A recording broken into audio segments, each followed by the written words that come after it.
जवान के देश हाई, शांति के संदेश हाई।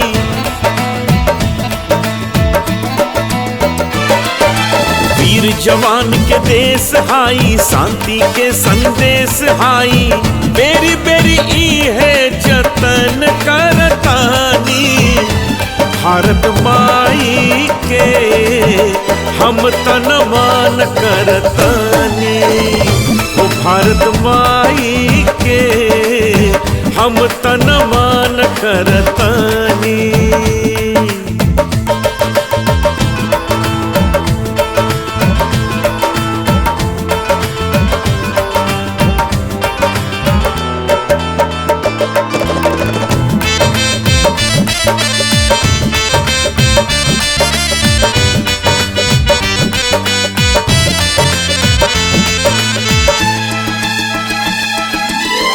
गजब के शान यहाँ बाटे किसान के, लहरत खेतवा के देखे सब ध्यान से।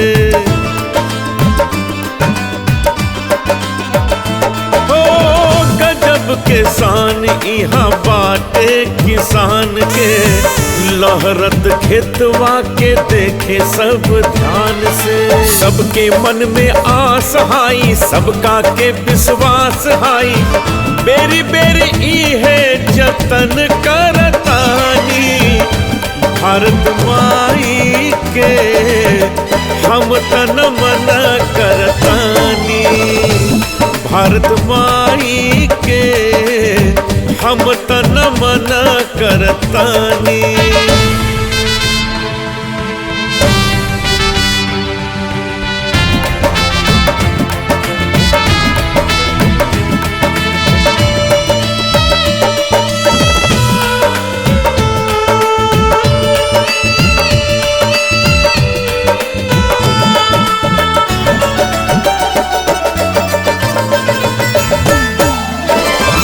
हवा के माटी में अजबे गुमान हा, शीश नवावत जहाँ वीर जवान हा।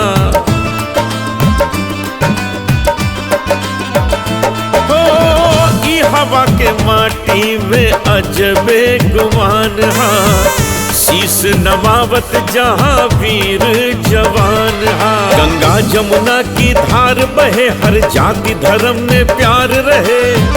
बेरी बेरी ई है जतन करतानी, भारत माई के हम तन मन करतानी। भारत माई के हम तन मन करतानी।